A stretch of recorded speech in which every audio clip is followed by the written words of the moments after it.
welcome back to Talking Ball with Scotty and Sergio. Whether you're listening on Spotify, watching on YouTube, thanks for joining us. Remember to like and subscribe. It's been a while since we've been on here, guys. Unfortunately, last couple of weeks, life's been a little bit crazy and sad. We've had some personal issues to deal with, but we're back and we have lots of things to discuss in the NBA world, including injuries to LeBron, LaMelo, and Steph. The Rockets snapped their 20-game losing streak. Blake Griffin debuts for the Brooklyn Nets. Luka Doncic goes berserk against the Blazers. And the NBA world mourns the loss of all-time great Elgin Baylor. But first, my partner in crime, coming live from Chile, Sergio. Long time, man. How you been? It's been some weird weeks, but I'm in good spirits today to talk about ball. I'm glad to see you. I know you've had some pretty crazy stuff happen in your life. It's good to see you again, man. Good to see you healthy. We've been here in Sydney. We've had like the worst weather in like 100 years. Half of Sydney and half the state that I live in, that Sergio's lived in as well, is flooded at the moment. It's really sad. A lot of people lost their homes. So send our best out to them. Crazy world. But Serge, basketball. We're getting into the thick. It's after the All-Star break now. So the season is kind of hitting that point where teams are about to make moves on the trade block. But lots of games, lots of things to discuss. Anything that's been catching your eye recently? Teams are playing. It continues all season. Just anyone can beat anyone, which is great. I find it's great for basketball. Yeah, it's been a crazy season. Let's get straight into it, Serge. We all know injuries are a part of the NBA. No matter how much we want our teams and our favorite players to stay healthy, it doesn't always work out that way. In the last couple of weeks, we've lost some of the most exciting players in the NBA. The King, LeBron James, he's out 3 to 4 weeks with a high ankle sprain. As we speak, the Lakers are 28-15. That's third in the West. Still no AD for a couple of weeks. Are the Lakers a chance of missing home court advantage? I'd say definitely. If I were to bet on it, I'd probably bet on them finishing from 5th on down. Yeah. The West is very tight at the moment, so you slip a few games, you can drop 2 or 3 positions. Yeah, it is a bit worrying because without either of those two guys, I don't know who you're relying on. Montrezl Harrell has to step up, and probably Kyle Kuzma as well, and maybe Marc Gasol has to do something. He hasn't been great this year. His name has been on the chopping block a little bit as well. But more so, an injury to an 18-year veteran LeBron James. Any worry about that? Yeah, any injury at this age is just, even though LeBron's known all his life to really recover quickly when he has small injuries, but we saw it happen with the groin a few years ago, that he was supposed to be back sooner, and they kind of just played it safe, and he spent a lot of the season out.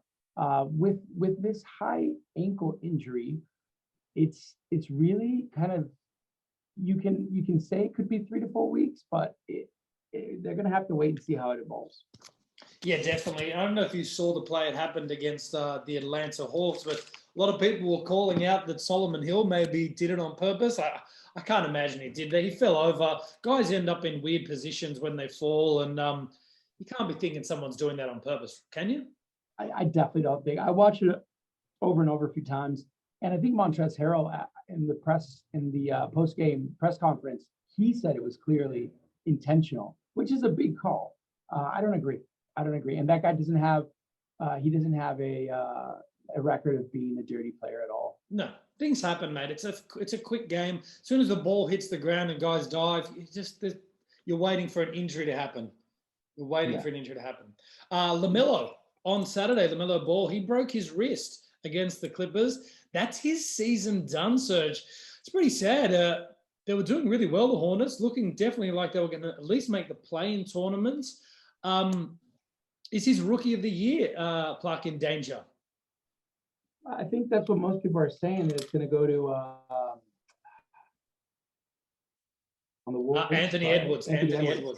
Anthony Edwards had a slow start, but he's had some big games lately, the 40 points the other day. And he's just a really exciting player to watch. I don't know. I think Melo's had that year to give him the rookie of the year, but it's going to depend on how many games more Anthony Edwards finishes with. Yeah, There's 100%. going to be a lot of factors.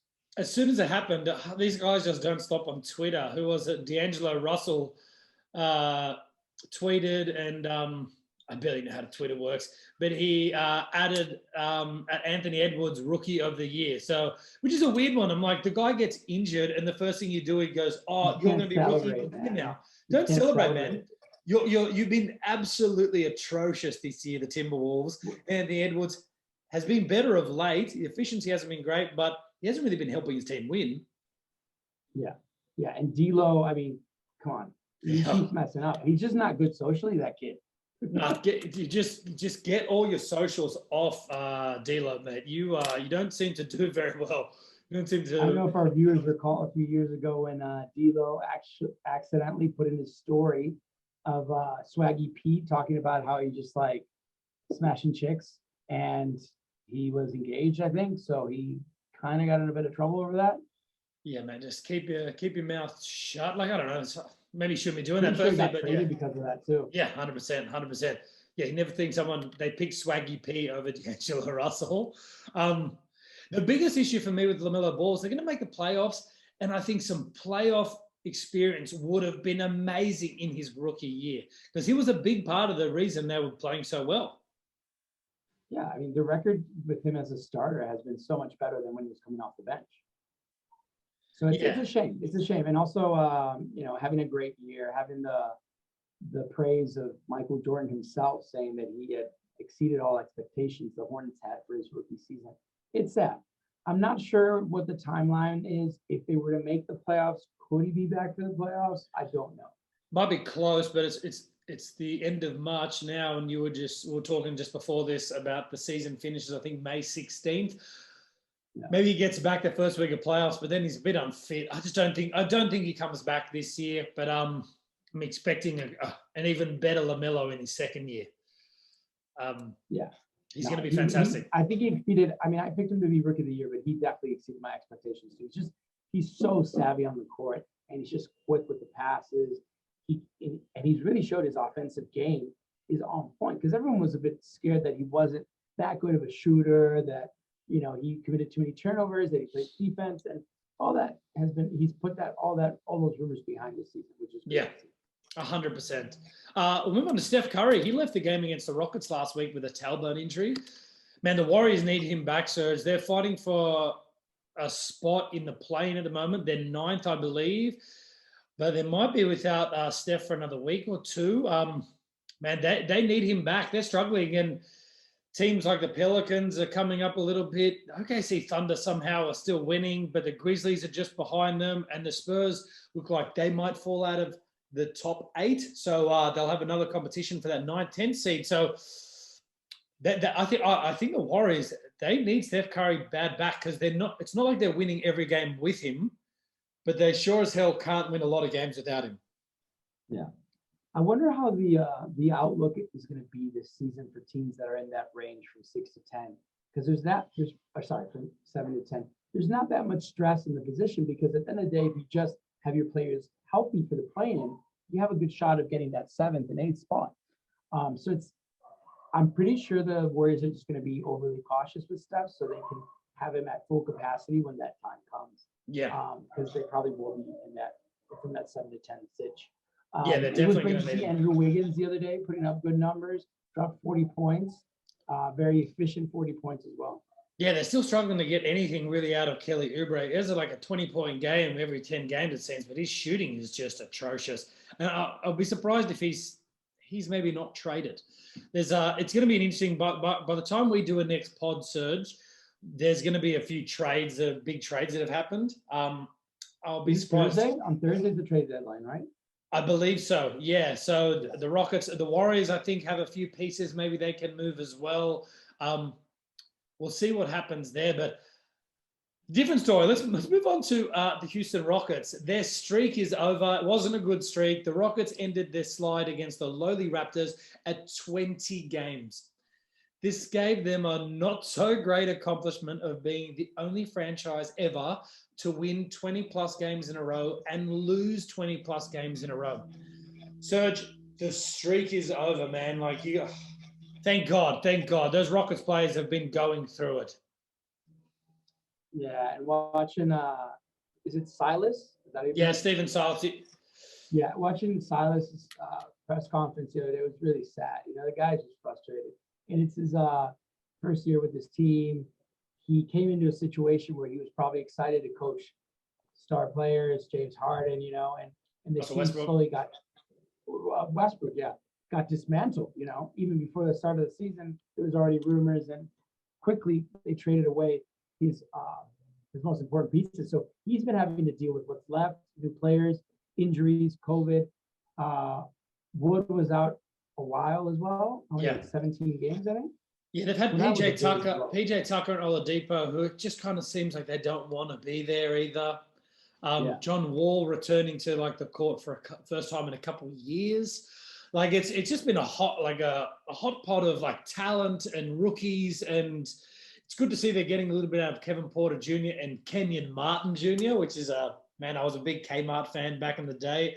Glad to see Junior in the league and playing well. But you got a feel for him. Like you're talking about that press conference after the game, he said that he'd been getting phone calls from Rick Carlisle, Brad Stevens, all these other coaches and ex-coaches, Donnie Nelson across the league, just saying, hey, man, like you're going to get through this, which he did. They've won a game against the Raptors, who, man, they went on a bit of a run, I think, about 3 weeks ago, and now they're struggling. And the Raptors have lost 9 in a row now. And it's come out that Pascal Siakam has got fined for pretty much yelling abuse at Nick Nurse. So I'll be surprised. Really bad fine if your star player is abusing the coach. This might be a chat for the next pod, but I think it might be time to get rid of Kyle Lowry and see what you can get back, because it doesn't look like this team's going anywhere at the moment. No, definitely. I definitely plan on seeing Lowry maybe in California in a few weeks. Hopefully. I just don't think the Clippers have enough assets to trade for him. I think he might end up with the Philadelphia 76ers or maybe the Miami Heat. You tell me he's not a Miami Heat type player, the defense that he plays. Oh my God, he changes the Heat. That's a different team if your backcourt is Jimmy Butler and Kyle Lowry. Woo, cooking. Last week, Serge, we had Blake Griffin's debut for the Brooklyn Nets against the Washington Wizards.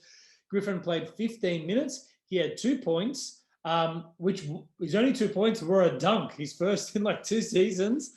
He had 2 boards and a block, but he finished a plus 12 in this game. I watched most of this game at the gym, and I have to say, Griffin looked good. His IQ and awareness looked great, and he added a bit of juice to their bench, where I think he's probably going to come off the majority of the season and the playoffs. He's probably going to play the end of the games, but the Blake Griffin era has started in Brooklyn, Serge. What did you think? He looked good. I don't know if you agree, but he looked very fit. Yeah, he did.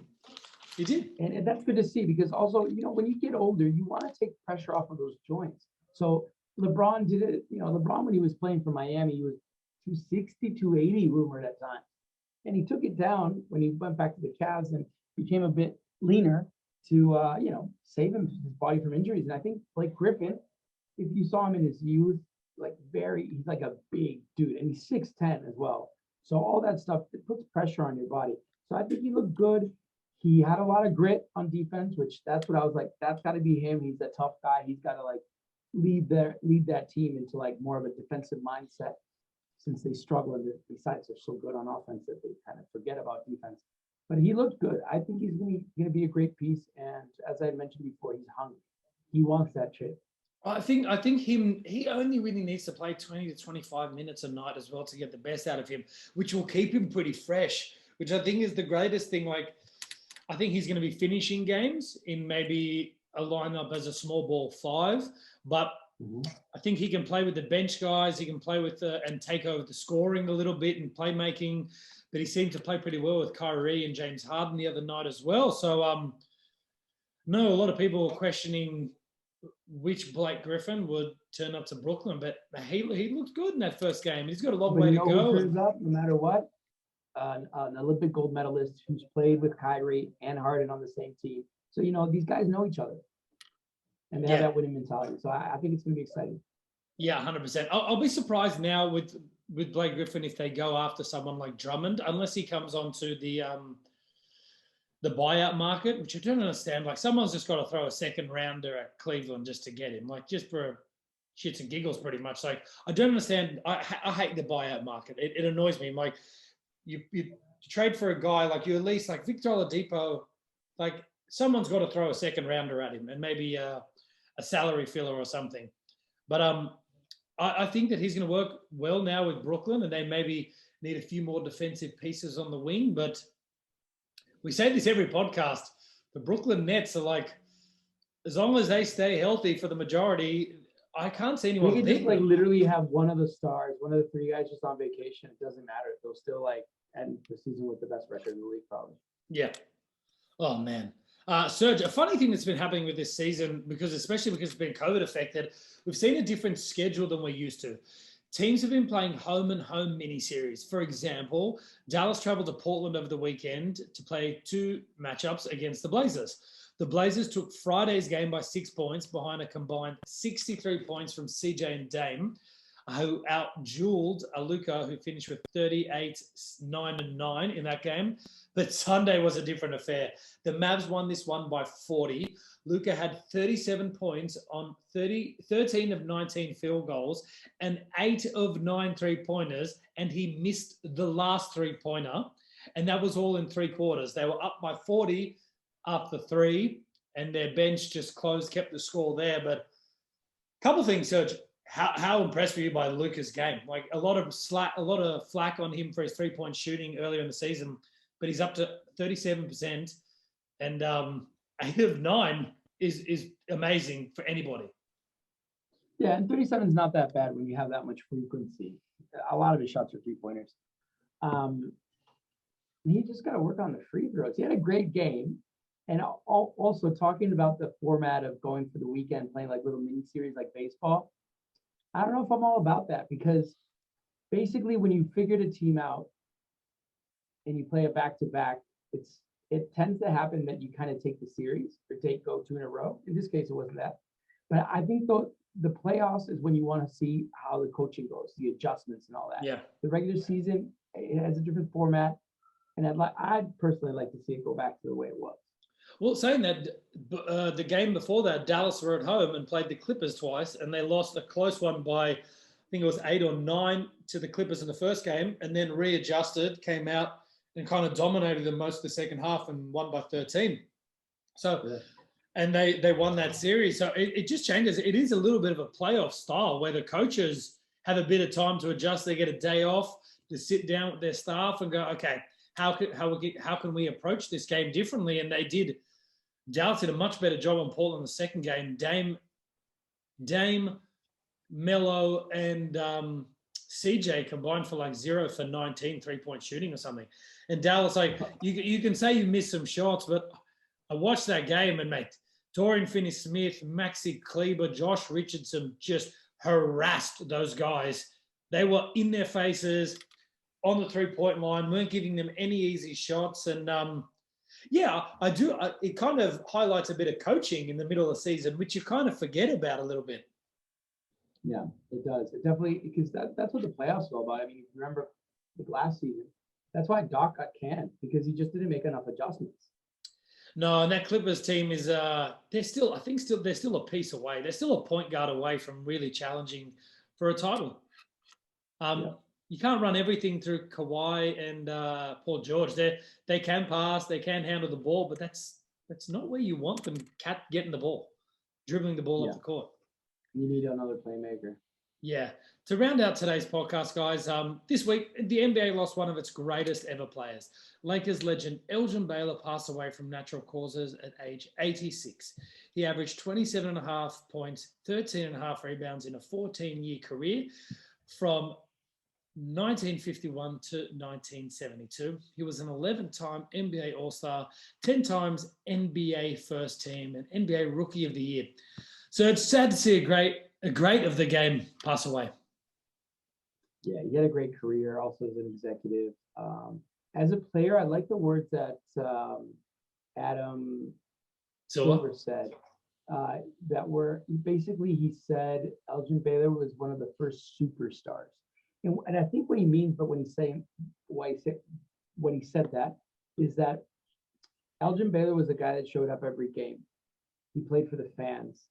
He was rookie of the year. He was an all-star year after year after year after year. He had the consistency of a real superstar that puts up those numbers, that has that hunger night in and night out. So he kind of he paved the way for like people he set that example of how to be that big superstar representing the league at the top-notch level. Yeah. Yeah, amazing. Really sad to see him go. We've lost 2 NBA greats in the last just over a year, but the NBA world knows how important he was for where the NBA is now, and we send our condolences to his family and friends. So that's us for today. I don't know, we forgot to chat about this before, but have you 15 days in, Sergio? 15. That's like 3 years of beard for me. But I had to get rid of the neck because it just that stuff is the worst. It just I will not stop scratching my neck and get some really gross pimples down there. But it's the girth from the chin is what we're looking for, the girth. And that's looking good. It's setting in well. It is. Remember, guys, we're doing this for charity to raise money for the Indigenous Basketball League in Australia. Serge will get the link up as we're talking. Flashing across the screen. It'll also be in the information below. We'd love a donation, guys, and keep watching. And the season goes on. It's going to get seedier and dirtier and a little bit grayer here and a little bit redder here and a little bit blacker here. It's a multicolored beard these days, especially now that I'm getting a little bit old and the gray's coming through. Thanks for listening on Spotify or watching on YouTube. Remember to like and subscribe. It really means a lot to us, guys, if you subscribed. Apart from that, yeah. I want to do a quick shout out to my friend that passed a couple weeks ago. Dear friend from my childhood, and he's always going to be with me. His name's Alvaro Herrera. Just wanted to send him some love. Yeah, Serge, we're all thinking about you and your friend's family. Guys, that's it for us. Sorry, we're a little bit lost today. It's been a sad couple of weeks with devastation here in Australia and Sergio losing a friend. So brain's a little bit scattered, but we'll be back in the next couple of days. There should be a ton of trades for us to break down. But Serge, any plans, man? It's the first time I haven't spoken to you where it's nighttime behind you. You got a bit of sunlight still. Yeah, I'm going to go for a hike. Oh, That's beautiful. my plan for today. But, yeah, it was good talking to you guys, and everyone tune in, keep supporting. We'll keep putting out episodes. Yeah, lots to talk about coming out soon, guys. Thanks for catching up. Peace. Serge, play the music.